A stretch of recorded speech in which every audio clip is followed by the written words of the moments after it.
Hi friends, back to my channel. இன்றைக்கி entry பார்த்தோன்னே நினச்சிருப்பீங்க எங்கே பேக்கை தூக்கிட்டு கிளம்பிட்டேன்னு. ஆமாங்க, இன்றைக்கி வெளியில் தான் நாங்கள் கிளம்பி வந்திருக்கோம். எங்கேன்னு பார்த்தீங்கன்னா நாங்கள் ஈரோடு ஆர்ட்ஸ் காலேஜுக்கு தாங்க. ஈரோடு ஆர்ட்ஸ் காலேஜில் ஒரு ஈவெண்ட் இருந்துச்சு. அதுக்காக நாங்கள் ஒரு ஸ்டால் போட்டிருந்தோம். நம்முடைய சந்தீப் பேஷன் ஜுவல் ஸ்டால் தாங்க. அதுக்காக தான் காலையில் நேரமாகவே எங்களை வர சொல்லியிருந்தாங்க. 7 மணிக்கெல்லாம் எங்களை அங்கே இருக்கணும்னு சொல்லியிருந்தாங்க. 1 ஹவர் லேட்டு. 8 மணிக்கு தான் நான் கிளம்பி போயிட்டுருக்கோம். காலேஜ் ஆர்ட்ஸுக்குள்ளே என்ட்ரி ஆகும்போது டைம் 8 ஆயிடுச்சுங்க. 8 மணி ஆயிடுச்சு. உள்ளே போயிட்டு நாங்கள் ஸ்டால் பார்த்திங்கன்னா அங்கே போகணுன்னே இன்னொரு பிரச்சனை நடந்துருச்சு. நம்மளோட ஸ்டாலில் இன்னொருத்தங்க போட்டு உட்காந்துட்டு இருந்தாங்க. அப்புறம் அதையெல்லாம் பேசி கரெக்ட் பண்ணி அதுக்கு ஒரு 1/2 ஹவர் ஆயிடுச்சு. அதுக்கப்புறமா நம்ம எல்லாத்தையும் எடுத்து ஷோ பண்ணுறதுக்கு ஒரு 1 மணி நேரம் 1.5 மணி நேரத்துக்கு பக்கமாக ஆயிடுச்சுங்க. ஹஸ்பண்ட் பார்த்திங்கன்னா இந்த ப்ளக்ஸை மட்டும் ஃபிட் பண்ணி கொடுத்துட்டு கிளம்பிட்டாங்க. அதுக்கப்புறம் பார்த்திங்கன்னா நான் ஜமுனா யாஸ்மின் படிக்கிற காலேஜ் தாங்க. நாங்கள் 3 பேருமே எல்லாமே ரெடி பண்ணி பார்த்துட்ருந்தோம். இது மாதிரி ஈவெண்ட்டில் ஸ்டால் போடுறது இப்போ தான் ஃபஸ்ட் டைம். நான் இதுக்கு முன்னாடி இது மாதிரி பார்த்ததில்லை. நான் பார்த்துருக்கேன், ஆனால் எங்கேயும் ஸ்டால்லாம் போட்டதில்லை. இதுதான் எனக்கு ஃபஸ்ட் டைமு. சந்தீப் பேஷனில் நம்ம கடையில் சேல்ஸ் பண்ணிகிட்ருக்கோம். அதை விட்டால் ஆன்லைனில் பண்ணிகிட்ருக்கோம். அதையும் தாண்டி இப்போ தான் ஃபஸ்ட் டைமு நம்ம ஸ்டால் போடுறது. எனக்கு புது எக்ஸ்பீரியன்ஸாக தான் இருந்துச்சுங்க. அது காலேஜுக்குள்ளெலாம் நான் போனதில்லை, காலேஜ் வரலலாம் நான் போனதில்லைங்க.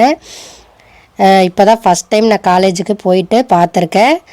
காலேஜ் எப்படி இருக்குன்னு கூட உள்ளே போய் நான் பார்த்தது கிடையாது. இதுதான் எனக்கு ஃபஸ்ட் டைமு. காலேஜில் போயிட்டு இந்த ஸ்டூடெண்ட்லாம் எப்படி பிஹேவ் பண்ணுறாங்க எல்லாமே இப்போ தான் ஃபஸ்ட் டைம் நான் பார்க்குறேன். ஒரு வித்தியாசமான அனுபவமாக தான் எனக்கு இருந்துச்சு. நான் எதிர்பார்த்த அளவுக்கு சேல்ஸும் நடந்துச்சு. என்னோடய சேனலையும் நிறையா பேர் எங்கே இருக்குது, ஷாப் வச்சுருக்கீங்களா, கார்டு இருந்தால் கொடுங்கன்னு கேட்டாங்க. நான் விசிட்டிங் கார்டு இதுவரையிலுமே நான் அடிக்கலைங்க. அதனால் என்கிட்ட விசிட்டிங் கார்டு இல்லாதனால சந்தீப் ஃபேஷனுங்கிறத நான் பிரிண்ட்டு மட்டும் ஒன்று எடுத்து வச்சுருந்தேன்.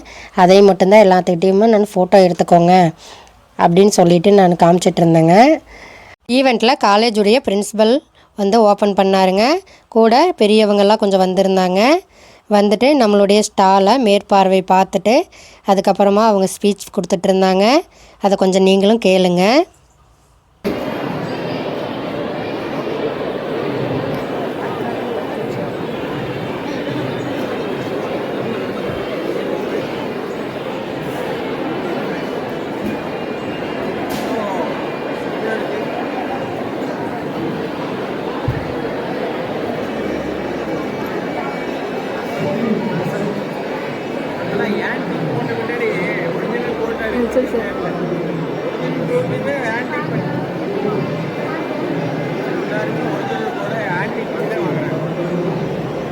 பிரின்சிபல் ஐயா பார்த்தீங்கன்னா வந்த உடனே டிஸ்பிளேயில் இருந்த இந்த ஜுவல்ஸை பார்த்துட்டு சூப்பராக இருக்கே அப்படின்னு சொல்லிட்டு நம்மளுடைய ஃப்ளக்ஸில் இருக்கிற நேம் எல்லாம் பார்த்துட்டு இப்போ எல்லாருமே பார்த்திங்கன்னா கோல்டுலேயே ஆன்டிக் தான் யூஸ் பண்ணுறாங்க.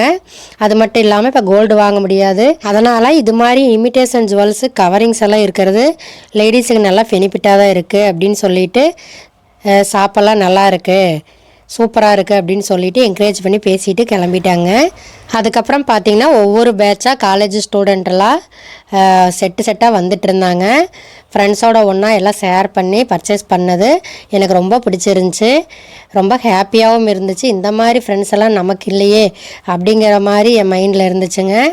உண்மையிலே ரொம்ப நல்லா காலேஜ் படிக்கிற பொண்ணுங்க ரொம்பவுமே என்ஜாய் பண்ணுறாங்கன்னு தான் சொல்லணும். அந்தளவுக்கு எனக்கு பிடிச்சிருந்துச்சி. காலேஜ் லைஃபுங்கிறதே தனி தாங்க. அதெல்லாம் எனக்கு கிடைக்கலையேன்னு கொஞ்சம் பொறாமையாக கூட இருந்துச்சு. இருந்தாலும் பரவாயில்ல, அந்த ஸ்டேஜெல்லாம் நம்ம தாண்டிட்டோன்ட்டு நம்ம மனசை நம்மளே தேழ்த்திக்குவோம். அதுக்கப்புறம் பார்த்திங்கன்னா பொண்ணுங்க பசங்க எல்லாமே மாறி மாறி பர்ச்சேஸ் பண்ணிகிட்டு இருந்தாங்க. அதுவும் எனக்கு ரொம்ப ஹாப்பியாக இருந்துச்சு. இந்த காலத்துலேயும் இந்த வயசுலேயும் இவ்வளோ பொறுப்பான பசங்க இருக்கிறது எனக்கு கொஞ்சம் ஆச்சரியம்தான். நிறையா பசங்க பார்த்திங்கன்னா அம்மாவுக்கு சிஸ்டருக்கு அப்படின்ட்டுலாம் ஜுவல்ஸ் வாங்கினாங்க. எனக்கு ரொம்ப ஆச்சரியமாகவும் இருந்துச்சு, அதே சமயம் சந்தோஷமாகவும் இருந்துச்சு. அவ்வளோதாங்க, 4 மணிக்கெல்லாம் ஈவெண்ட் முடிஞ்சிருச்சு. எல்லாம் பேக் பண்ணி வச்சுட்டு ஒரு 5 மணிக்கு மேலே 6 மணிக்கு பக்கமாகவே ஆயிடுச்சுங்க. அப்போ தான் ஹஸ்பண்ட் எங்களை கூட்டிகிட்டு வந்தாருங்க. அவ்வளோதான், நாங்கள் வீட்டுக்கு கிளம்பி போயிட்டு நான் ஃபேன்சி ஷாப் வச்சுருக்கேங்க. நிறைய பேத்துக்கு அது தெரியாமல் கூட இருக்கலாம். என்னோடய ஷாப்பில் பார்த்தீங்கன்னா இமிட்டேஷன் ஜுவல்ஸு, ஐம்பொன் ஜுவல்ஸு, மைக்ரோ பிளேட்டட் ஜுவல்ஸு, அது மட்டும் இல்லைங்க, சில்வர் கொலுசு இது எல்லாமே இருக்குங்க. மெட்டி எல்லாமே இருக்குங்க. சந்தீப் ஃபேஷன் பெருந்துறைங்கிற இன்ஸ்டாகிராம் அண்ட் யூடியூப் ஐடி டிஸ்கிரிப்ஷனில் கொடுக்குறேங்க. தேவைப்படுறவங்க போய் பாருங்கள். ஃப்ரெண்ட்ஸ் அண்ட் ஃபேமிலிக்கு ஷேர் பண்ணுங்கள். பிடிச்சிருந்தா ஜுவல்ஸ் எல்லாமே பர்ச்சேஸ் பண்ணுங்கள். குறையே சொல்கிறக்கு இல்லாமல் குவாலிட்டியான ஜுவல்ஸாக நான் சேல்ஸ் பண்ணிகிட்ருக்கேன். சேனலை ஃபாலோ பண்ணி பாருங்கள். அப்போ தான் டெய்லி அப்டேட்ஸ் எல்லாமே பார்க்க முடியும். டெய்லியுமே நியூ கலெக்ஷன்ஸை அப்டேட் பண்ணிகிட்ருக்கேன்.